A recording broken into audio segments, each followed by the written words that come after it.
ভালো আছেন, ভালো থাকেন, সুস্থ থাকেন। আমি আজকে রান্না করব পার্শে মাছ দিয়ে, আমাদের দেশের সাতক্ষীরার পার্শে মাছ দিয়ে, সিম দিয়া, টমেটো দিয়া। আমি তেলটা দিয়ে দিলাম এই যে কড়াইতে। পেঁয়াজটা ভাজা ভাজা করে নিই।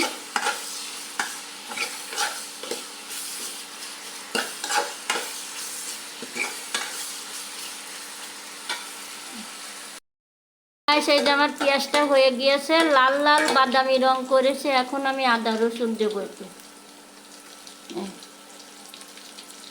আদা রসুনটা দিয়ে দিলাম।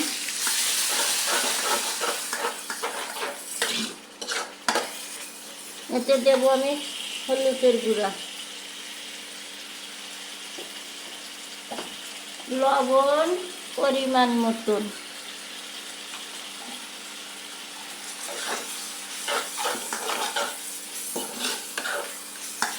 এতে একটু পানিটা দিয়ে দেব।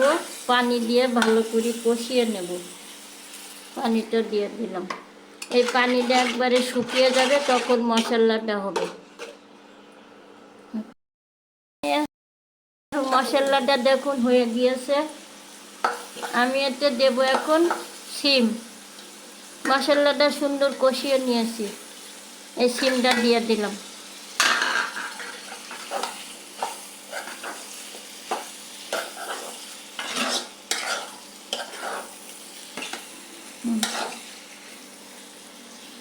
এখন আমি ঢাকনা দিয়ে ঢেকে দেবো।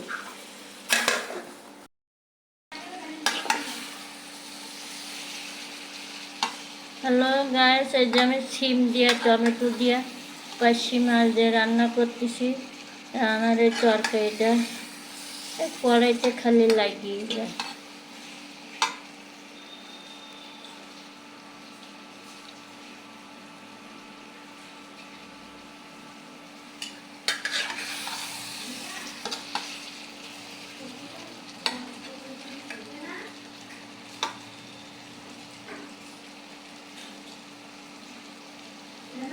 আমি এখন পানিটা দিয়ে দেব।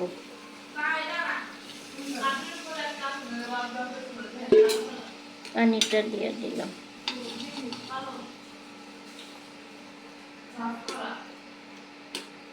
আমি এতে মাছটা দিয়ে দেব।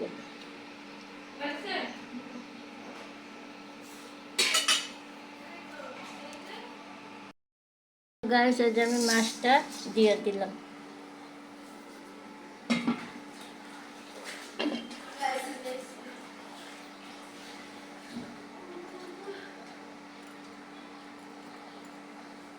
পার্শে মাছ, আমাদের সাতক্ষীরার পার্শে মাছ। এটা শুকিয়ে ফেলাবো তরকারি। কালারটা সুন্দর হয়েছে। তরকারিটা হোক।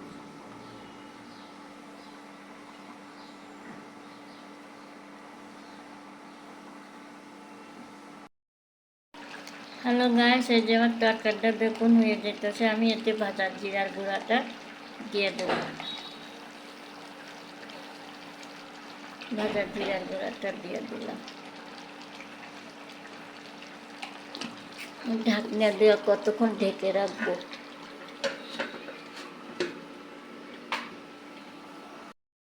তরকারিটা দেখুন হয়ে যেতেছে। আজকে তরকারি অল্পই রাঁধছি, রোজার সময় খাওয়া যায় না।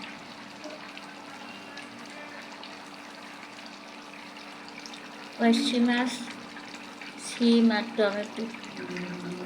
এবার আর একটু শুকাবে তরকারিটা, শুকাইলে ভালো লাগবে তরকারিটা। শুকা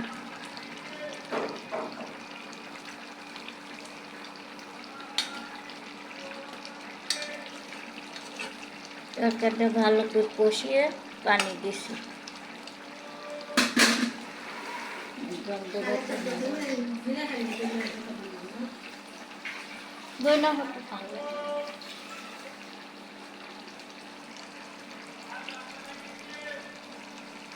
সিম, টমেটো, পার্শে মাছ,